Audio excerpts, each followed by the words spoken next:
নমস্কাৰ সকলোকে স্বাগতম জনাইছো। আজিৰ এই ভিডিঅ'টিত আমি ডিসকাস কৰিম হৈ যোৱা আসাম টেট গ্ৰেজুৱেট টিচাৰৰ বাবে এক্সামৰ আসাম হিষ্ট্ৰী আৰু জেনাৰেল ষ্টাডিজৰ যিখিনি প্ৰশ্ন আহিছিল সেইখিনি আমি ডিসকাস কৰিম। গতিকে ভিডিঅ'টো শেষলৈ চাব। প্ৰথম প্ৰশ্নটো হৈছে প্ৰথমে আমি আসাম হিষ্ট্ৰীৰ কোৱেশ্চন কেইটা ডিসকাস কৰিম। প্ৰথম প্ৰশ্নটো হৈছে ডিউৰিং দ্য আহোম এৰা Sanwals were associated with gold, Rupwals with silvers, then Tirwals were associated with what? Ahom যুগত সোণোৱালৰ লগত সোণ, ৰূপৱাল ৰূপৰ লগত জড়িত আছিল, তিৰুৱালসকল কিহৰ লগত সম্পৰ্ক আছিল? শুদ্ধ উত্তৰটো হয় আইৰণ অৰ্থাৎ লোহা। তিৰুৱালসকল লোহাৰ সৈতে জড়িত আছিল। Question number 2. Which was last capital of Kasari Kingdom? Kachari ৰাজ্যৰ শেষ ৰাজধানী কোনখন আছিল? এৰ শুদ্ধ উত্তৰটো হ'ব খাসপুৰ। খাসপুৰখন আছিল কছাৰী ৰাজ্যৰ শেষ ৰাজধানী। 3 নম্বৰ প্ৰশ্নটো হৈছে Shri দুৰ্য was the capital of দেশ। শ্ৰী দুৰ্জয় কোনজন ৰজাৰ ৰাজধানী আছিল? এৰ শুদ্ধ উত্তৰটো হ'ব শ্ৰী দুৰ্জয়খন আছিল ৰত্নপালৰ ৰাজধানী। Question number 4 টো হৈছে পছা system was introduced by whom? পছা ব্যৱস্থাটো কোনে প্ৰৱৰ্তন কৰিছিল? শুদ্ধ উত্তৰটো হ'ব। Question number 5. The first rebellion against British rule in Assam in 1828 was led by whom? 1828 চনত অসমত ব্ৰিটিছ শাসনৰ বিৰুদ্ধে প্ৰথম বিদ্ৰোহ কাৰ নেতৃত্বত হৈছিল? শুদ্ধ উত্তৰটো হ'ব গমধৰ কৰ। 1828 চনত অসমত ব্ৰিটিছ শাসনৰ বিৰুদ্ধে প্ৰথম বিদ্ৰোহ গমধৰ কৰৰ নেতৃত্বত হৈছিল। Question number 6. নৰহৰি বুঢ়া ভকত is the person behind the popularism of which dance? Narahari বুঢ়া ভকত কোনটো নৃত্য জনপ্ৰিয়কৰণৰ আঁৰৰ ব্যক্তি? উত্তৰটো হ'ব ফৰতাল নৃত্য। নম্বৰ প্ৰশ্নটো হৈছে the earliest historical dynasty of Assam was that of the দেশ। অসমৰ প্ৰাচীন ঐতিহাসিক বংশ আছিল দেশ। উত্তৰটো হ'ব বৰ্মনছ। বৰ্মনসকল আছিল অসমৰ প্ৰাচীন ঐতিহাসিক বংশ। Question number 8. Mir Jumla was sent to invade Assam by whom? Mir Jumlaক Assam আক্ৰমণ কৰিবলৈ কোনে পঠিয়াইছিল? উত্তৰটো হ'ব ঔৰংগজেব। ঔৰংগজেবে মিৰ জুমলাক অসম আক্ৰমণ কৰিবলৈ পঠিয়াইছিল। Question number 9. With reference to Indian history, who among the following is a future Buddha yet to come to save the world? ভাৰতীয় ইতিহাসত কাক ভৱিষ্যতৰ বুদ্ধ বুলি কোৱা হয় যিয়ে এতিয়াও বিশ্বক ৰক্ষা কৰিবলৈ আহিব? উত্তৰটো হ'ব মেত্ৰিয়া অৰ্থাৎ মৈত্ৰীয়ক ভাৰতীয় ইতিহাসত ভৱিষ্যতৰ বুদ্ধ বুলি কোৱা হয়। Question number 10. Rudrasingha first built Rangghar with bamboo and wood. It was rebuilt by brick and mortar by whom? ৰুদ্ৰসিংহই প্ৰথমে বাঁহ আৰু কাঠেৰে ৰংঘৰটো নিৰ্মাণ কৰিছিল। কোনে ইটাৰে পুনৰ নিৰ্মাণ কৰিছিল? উত্তৰটো হ'ব প্ৰমত্ত সিংহ। প্ৰমত্ত সিংহই ৰংঘৰটো পুনৰ নিৰ্মাণ কৰিছিল। Question number 11. Who was the president of Samaras Party formed in Assam during the freedom movement? স্বাধীনতা আন্দোলনৰ সময়ত অসমত গঠন হোৱা সমৰাজ পাৰ্টিৰ সভাপতি কোন আছিল? উত্তৰটো হ'ব তৰুণৰাম ফুকন। তৰুণৰাম ফুকন আছিল স্বাধীনতা আন্দোলনৰ সময়ত অসমত গঠন হোৱা সমৰাজ পাৰ্টিৰ সভাপতি। নেক্সট প্ৰশ্নটো হৈছে বুৰঞ্জীজ আৰ ডেছ। বুৰঞ্জীবিলাক হ'ল ক্ৰনিকেলছ অৰ্থাৎ ইতিহাস। ক্ৰনিকেলছ মানে ইতিহাস। Question number 13. The year 1894 is related to which revolt in Assam? 1894 চন অসমৰ কোনটো বিদ্ৰোহৰ সৈতে জড়িত? উত্তৰটো হ'ব পথৰুঘাটৰ বিদ্ৰোহ। পথৰুঘাটৰ বিদ্ৰোহটো 1894 চনত সংঘটিত হৈছিল। নেক্সট প্ৰশ্নটো হৈছে in whose reign was Moamoria rebellion started? Moamoria বিদ্ৰোহ কাৰ ৰাজত্বকালত হৈছে?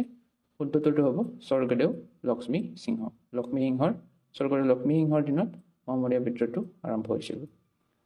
নেক্সট প্ৰশ্ন who was not a martyr of the Quit India movement? Bharat ত্যাগ আন্দোলনৰ শ্বহীদ কোন নাছিল? যিকেইটা অপশ্যন দিয়া আছিল তাৰ ভিতৰত শুদ্ধ উত্তৰটো হয় Maniram Dewan. Question number 16. Kushangan dance of Koch Rajbongshi is associated with which book? Koch ৰাজবংশীৰ কুষাণগান নৃত্য কোনখন কিতাপৰ সৈতে জড়িত? উত্তৰটো হয় ৰামায়ণ। কোচ ৰাজবংশীৰ কুষাণ গান বা নৃত্য ৰামায়ণৰ সৈতে জড়িত।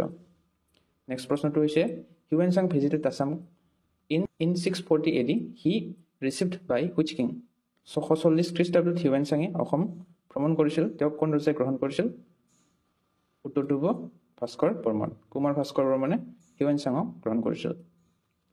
নেক্সট প্ৰশ্নটো হৈছে with Maniram Dewan who among the following was hanged Maniram দেৱানৰ লগত কাক ফাঁচি দিয়া হৈছিল যিকেইটা অপশ্যন দিয়া আছিল তাৰে শুদ্ধটো হ'ব পিয়লি বৰুৱা আৰু মণিৰাম দেৱানক একেলগে ফাঁচি দিয়া হৈছিল নেক্সট প্ৰশ্নত who did not belong to Jonaki Jug Jonaki যুগৰ কোন অংশ নাছিল যিকেইটা অপশ্যন দিয়া আছিল তাৰ শুদ্ধটো হ'ব Nidhiram Farwell the first T company established in Assam was অসমত প্ৰতিষ্ঠিত প্ৰথম চাহ কোম্পানীটোৰ নাম কি উত্তৰটো হয় আছাম কোম্পানী অসমত প্ৰতিষ্ঠিত প্ৰথম চাহ কোম্পানীটোৰ নাম হৈছে Assam company question number 22 how do we observe the death anniversary of the famous freedom fighter Tarunram Phukan on 28 July 28 July তাৰিখে আমি যিটো স্বাধীনতা সংগ্ৰামী তৰুণৰাম ফুকনৰ মৃত্যুবাৰ্ষিকী পালন কৰোঁ সেই দিনটোক আমি কি বুলি কওঁ উত্তৰটো হয় দেশভক্তি দিৱস অৰ্থাৎ স্বাধীনতা সংগ্ৰামী তৰুণৰাম ফুকনৰ মৃত্যুবাৰ্ষিকীক দেশভক্তি দিৱস হিচাপে পালন কৰা হয় নেক্সট প্ৰশ্ন টু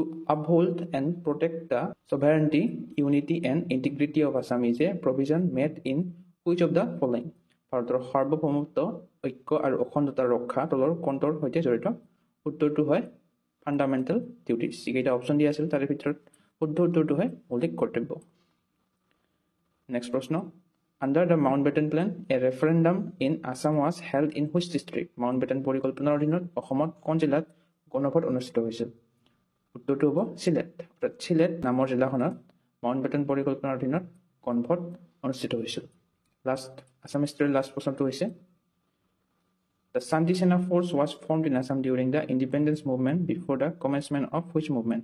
কোনটো আন্দোলন আৰম্ভ হোৱাৰ আগতে অসমত শান্তি সেনা বাহিনী গঠন হৈছিল যিকেইটা অপশ্যন দিয়া আছিল তাৰ ভিতৰত শুদ্ধ উত্তৰটো হয় কোৱাইট ইণ্ডিয়া মুভমেণ্ট অৰ্থাৎ ভাৰত ত্যাগ আন্দোলন নেক্সট আমি এতিয়া পাৰ্ট 2 অৰ্থাৎ জেনেৰেল ষ্টাডিজখিনি ডিছকাছ কৰিম Cheraw is an ancient traditional dance of which state Cheraw কোনখন ৰাজ্যৰ প্ৰাচীন পৰম্পৰাগত নৃত্য শুদ্ধ উত্তৰটো হ'ব মিজোৰাম অৰ্থাৎ এই চেৰাও নৃত্যটো মিজোৰাম ৰাজ্যৰ পৰম্পৰাগত নৃত্য নেক্সট প্ৰশ্ন in which one of the following group are all 4 countries member of G20 অৰ্থাৎ ইয়াতে G20ৰ সদস্য অপশ্যন কেইটাৰ ভিতৰত কোন চাৰিখন দেশ হয় তাক ক'বলৈ গৈছে আৰু উত্তৰটো হয় Argentina Mexico South Africa and Turkey এই চাৰিখন দেশ G20ৰ সদস্য হয় প্ৰশ্ন India has signed a deal with which country for advance Pantsir variants to boost air defence বায়ু প্ৰতিৰক্ষা বৃদ্ধিৰ বাবে ভাৰতে কোনখন দেশৰ সৈতে উন্নত পাঞ্চিৰ ভেৰিয়েণ্টৰ বাবে চুক্তিবদ্ধ হৈছে উত্তৰটো হ'ব কি ৰাছিয়াৰ সৈতে ভাৰতে বায়ু প্ৰতিৰক্ষা বৃদ্ধিৰ বাবে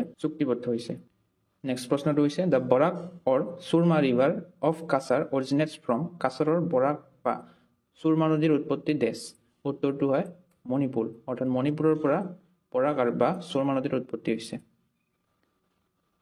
নেক্সট প্ৰশ্নটো হৈছে doctor Lakshminarayan Bora is a sole winner of Saraswati Samman award from Assam till date for which book did he win it আজিলৈকে অসমৰ পৰা সৰস্বতী সন্মান বঁটাৰ একমাত্ৰ বিজয়ী ডক্টৰ লক্ষ্মীনাৰায়ণ বৰা তেওঁ কোনখন কিতাপৰ বাবে এই বঁটা লাভ কৰে উত্তৰটো হয় কাইকল্প নামৰ এই কিতাপখনৰ বাবে লক্ষ্মীনাৰায়ণ বৰাই সৰস্বতী সন্মান বঁটা লাভ কৰিছে নেক্সট প্ৰশ্নটো হৈছে who is a child as per POCSO আইন অনুসৰি শিশু কোন উত্তৰটো হ'ব এভৰিৱান বিল' 18 ইয়াৰ্ছ অৰ্থাৎ 18 বছৰৰ যিকোনো ব্যক্তিয়ে পস্কো আইন অনুসৰি শিশু বুলি ধৰা হয় question number 7 the state of Assam has which of the following climate Assam ৰাজ্যৰ জলবায়ু তলৰ কোনটো যিকেইটা অপশ্যন দিয়া আছিল তাৰে উত্তৰটো হয় ট্ৰপিকেল ক্লাইমেট অৰ্থাৎ গ্ৰীষ্মমণ্ডলীয় জলবায়ু নেক্সট প্ৰশ্ন clouded leopard and capped langur are important animals of গধাফুটুকী আৰু টুপিমৰীয়া বান্দৰ ক'ত পোৱা যায়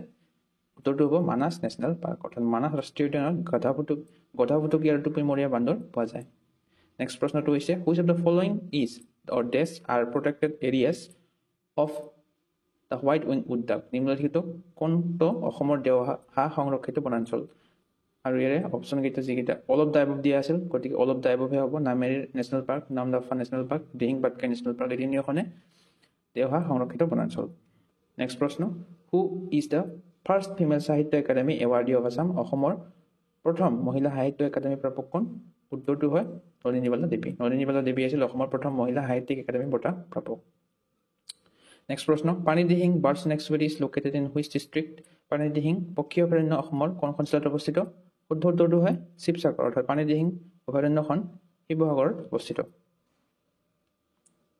নেক্সট প্ৰশ্ন Ali Ai Ligang is a famous festival of missing tribe of Assam, on which day is this festival being celebrated every year? Ali Ai Ligang না অসমৰ মিচিং জনগোষ্ঠীৰ এক বিখ্যাত উৎসৱ প্ৰতি বছৰে কোন দিনা এই উৎসৱ পালন কৰা হয় বুলি সুধিছে আৰু যিকেইটা অপশ্যন দিয়া আছে তাৰে ভিতৰত শুদ্ধ উত্তৰটো হয় ফাগুন মাহৰ প্ৰথম বুধবাৰ অৰ্থাৎ first Wednesday of Phagun month next প্ৰশ্ন the river Tuni is situated in which district কোনখন জিলাত টুনি নদীটো অৱস্থিত উত্তৰটো হয় মাজুলী অৰ্থাৎ মাজুলীত এই টুনি নদীখন আছে নেক্সট প্ৰশ্ন Assam has common boundary with how many Indian states?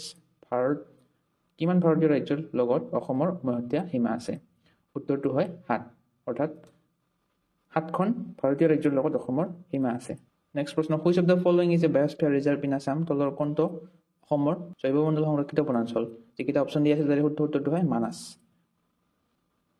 অৰ্থাৎ মানাসখন হৈছে এখন অসমৰ জৈৱমণ্ডল সংৰক্ষিত বনাঞ্চল Next question, which is the first Assamese movie to win National Award for Best Feature Film? শ্ৰেষ্ঠ বৈশিষ্ট্যপূৰ্ণ ছবিৰ ৰাষ্ট্ৰীয় বঁটা লাভ কৰা অসমীয়া প্ৰথম চিনেমাখনখন উত্তৰটো হয় হালধীয়া চৰাইয়ে বাওধান খায় লাষ্ট প্ৰশ্নটো হৈছে who won the 2024 Booker prize 2024 চনত বুকাৰ বঁটা কোনে লাভ কৰিছিল উত্তৰটো হয় সামান্থা হাৰ্ভে অৰ্থাৎ সামান্থা হাৰ্ভে 2024 চনৰ বুকাৰ বঁটাটো লাভ কৰিছে এইখিনিয়ে আসাম হিষ্ট্ৰী আৰু জিএছৰ প্ৰশ্নখিনি আছিল আপোনালোকৰ ইয়াৰে কিমানটা শুদ্ধ হৈছে কমেন্ট কৰি জনাব আৰু ভিডিঅটো যদি চাই ভাল লাগে তেনেহলে লাইক শেয়াৰ আৰু এটা কমেন্ট কৰিবলৈ নাপাহৰিব আজিলৈ ইমানেই ধন্যবাদ